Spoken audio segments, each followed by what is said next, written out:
Alright, hey everybody. Still alive. Still cold. Actually, it was pretty warm. All our snow is gone. It has rained about every other day. Haven't seen the sun and I don't even know how long now. And it's just a wet, muddy mess out there. But anyway, I wanted to do a video today. Had a few requests to do an overview on the 4166 here. Jeff Raymond's always quite interested in it. So I told him I would do it finally. So that's what we're gonna do today. Just do a little walk around on it. This tractor was purchased at an auction. Oh boy, we've had it for at least 10 years, probably more than that, probably 15 years.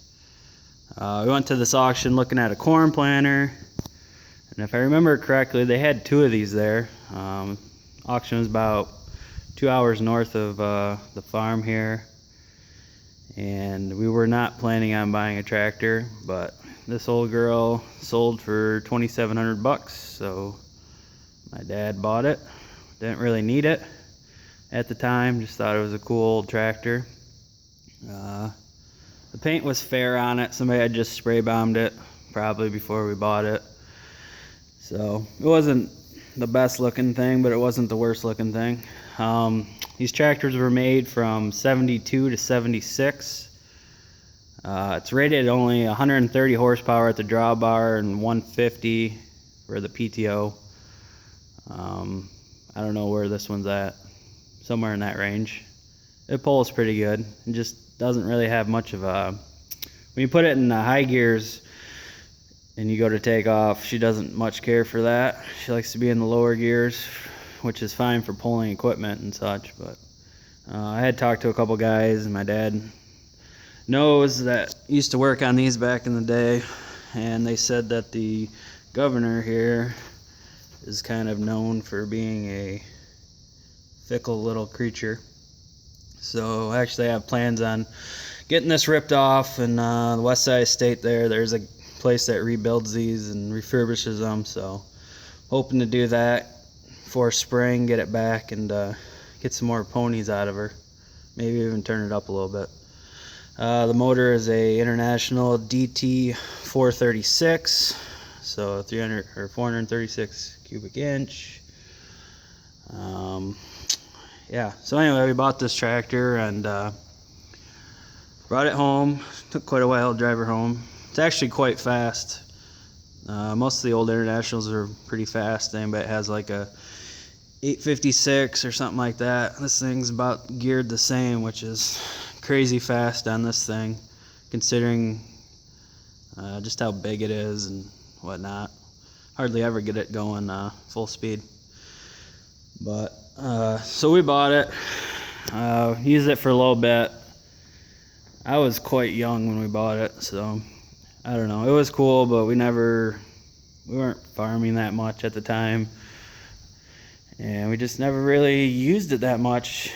We had one of the brake lines go, and which really wasn't that big of a job to replace, but she ended up getting parked basically for a long time. Sat outside. Used to have a cab on it. I'll show you that in a second. Sat outside, sat around. I was younger and I probably didn't appreciate her as much as I should have at the time. So she sat, and then we finally got this barn built, so we were able to put it inside. Then it sat in here for a couple years. Then as I got older, I started looking at it when I was farming more, going, well, why the hell ain't I using that? So if anything, it'd be a good tractor for chisel plowing is what I figured. So pulled her out, put a new battery in it. This thing started right up. Pulled it out. The fuel had just been disgusting in it. Had been sitting for so long. The tank there is 100 gallons on the back. This is, hold on here. Get packed in here. Tank sits right here on the back. It's 100 gallons. It was probably a quarter of the way full. There's the fill. This whole thing back here is the tank. It had just turned pretty much to varnish. I can't believe the tractor ever started on the way it was, but it did. So I ended up draining the tank, getting a whole bunch of sludge out of it. Went and borrowed a hot power washer, jammed that in there, cleaned her all out as good as I could get it, put her back full of fuel, started it back up, and used it. Would have been 2 falls ago for chisel plowing. Worked great. We do have one issue with the tank still. There's still some kind of sludge in there. I've been putting power service in it, usually every time I fill it, just to try to keep it cleaner. But every once in a while the hose will grab a chunk of something and it'll just die right out on you. And just pull the line off real quick and take an air compressor and blow back into it, and then she's good again. I've had that happen twice. So I really need to get the tank pulled off and taken out and get it cleaned and get the inside recoated on it. But we'll see if that happens this spring or not. Might just use it the way it is still. I mean, it's pretty rare that happens. So anyway, the first year I used it, still had the cab on it, which was fine because it was winter time and it's cold. But it's supposed to have air conditioning and heat and whatnot, but it just never worked. Had a blower in it, that was about it. Come over here, little 300. Here's the actual cab that was on it. Still got it. But when I decided I was going to start using it, especially in the spring, I decided to take it off rather than trying to get everything else going. There's the compressor that's locked up on it. As you can see, it's pretty, I don't know, it's alright. Personally, I just do not care for these international cabs. These older tractors, the 66 series, I mean, it's better than being out in the wind and cold to a certain degree, but when it's hot out, that thing is just a hot box. Especially since on the tractor you're sitting right over the transmission, basically, so you have just tons of heat rolling up as you're sitting there, and it gets pretty warm in there. And since it's an international, the cab doors on them, they always open the exact opposite way. So you don't even get really any airflow when you open up the windows or the doors. You pretty much have to take them off. And I dislike looking out of the back. I don't know, the whole cab's just kind of small, and I just feel like I'm in a hunting blind when I'm sitting in it. So my dad didn't want me to take it off, but we ripped her off. These posts here, that's the roll, that's their idea of your ropes, your safety on it. And those things are pretty beefy. Basically, they put a cab on it, and then they're like, oh, we need some rollover protection. So they threw those on, and that thing weighs a ton. We had to use borrow a neighbor's loader and pick it off and actually set it back on with their excavator once we put the roof on it. So yeah, I took the ropes off after I took the cab. I had to take the ropes off to get the cab off, and then I added that metal right there just as a sunscreen shade, whatever. So that just a piece of steel I got, and welded on there, painted that, painted the ropes. This whole tractor had, when it had been sitting outside for all that time, and then even sitting in here, it just looked like hell. The cab, as you could see, the paint was all just nasty on that, and this thing was identical. So I gave her a paint job. Now, I know a lot of people say, paint's no good, or waste of time and money. Well, this whole paint job here was done with spray bombs. Prep is the only key here. I hand sanded pretty much this whole tractor with little sanding pads. I had a little die sander I used on some of the bigger stuff like the hood, but I took a lot of the sheet metal off. But everything else was just hand sanded with some pads and painted with some spray cans. and it actually turned out quite well. I didn't want to do like a full take it apart and like we did on the John Deere over there. I wasn't sure how much I was going to like it. So anyway, I did that 2 years ago. Paint seems to be holding up just fine. Got the new decal kit for it. Those are the mirrors that were on it. They were bolted to the cab. Instead, I keep shaking here. Tapped the ropes there, put those on. The muffler was all rusted out, so instead of getting an actual muffler, I just decided to put a straight pipe on there. It's pretty cheap, just order that right out of chute. And then latest thing is I added the LED light bars. There's one on the front and the back.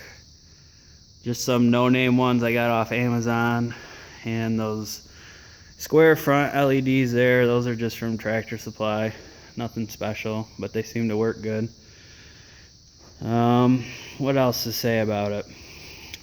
That's another thing, was the cab. I swear it was louder in the cab with the cab on it than it is now with a straight pipe and no cab. You pretty much had to wear earplugs or earmuffs even in the cab when it was on there.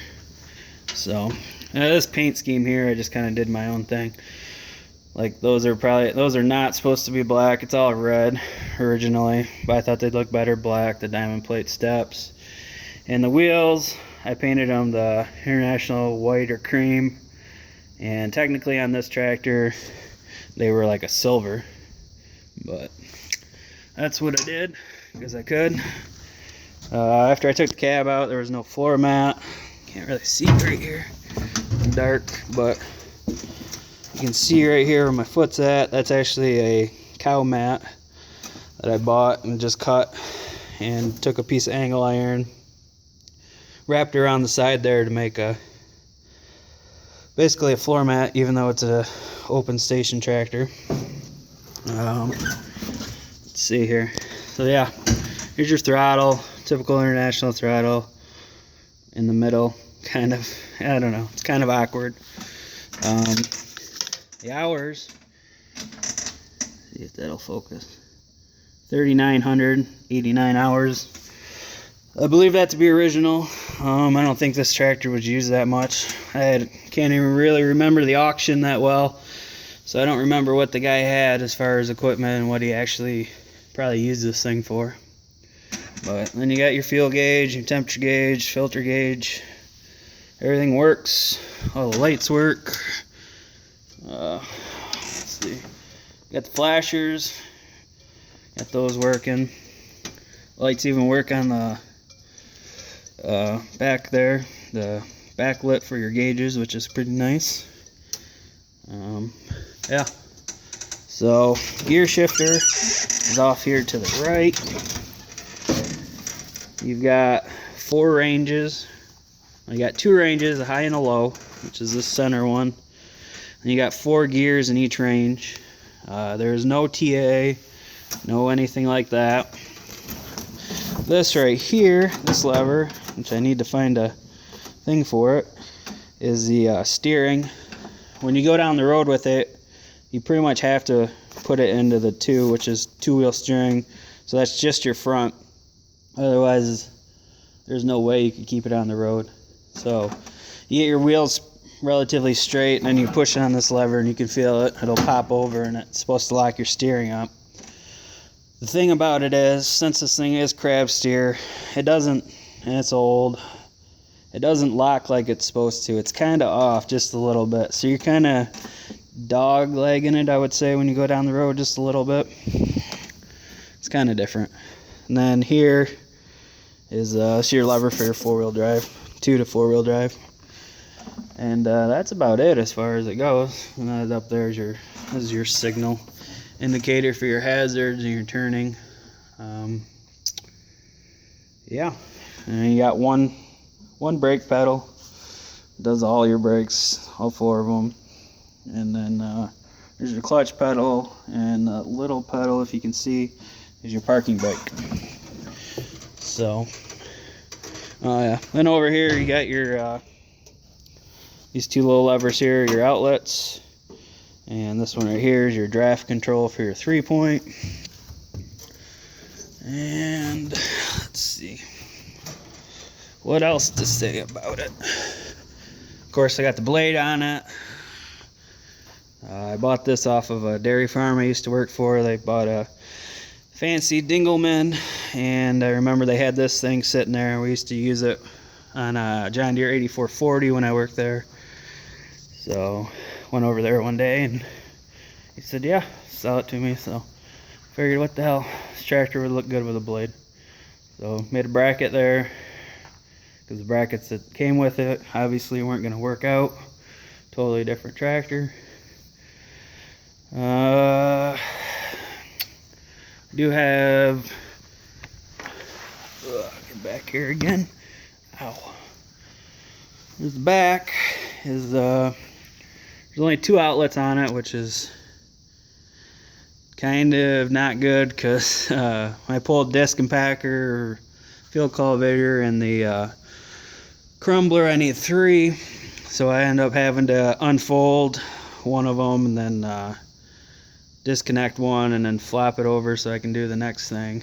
And these right here are just a regular standard, like a Pioneer thing you just buy at TSC. Originally it had the old International couplers on it. If anybody's ever seen, they are huge and the tips are big, and that was probably part of the reason it didn't get used as much, is all the equipment had John Deere and Pioneer ends on them. We did get some adapters to go from those, but you always had to use adapters to go from one to the other to get it to hook up to this tractor. So when I started using it again, I took those off and just plumbed them in directly to that. I plan on taking those off this spring and putting those couplers like I got on the 2940, the ones you can disconnect under pressure and whatnot. It'll make it easier.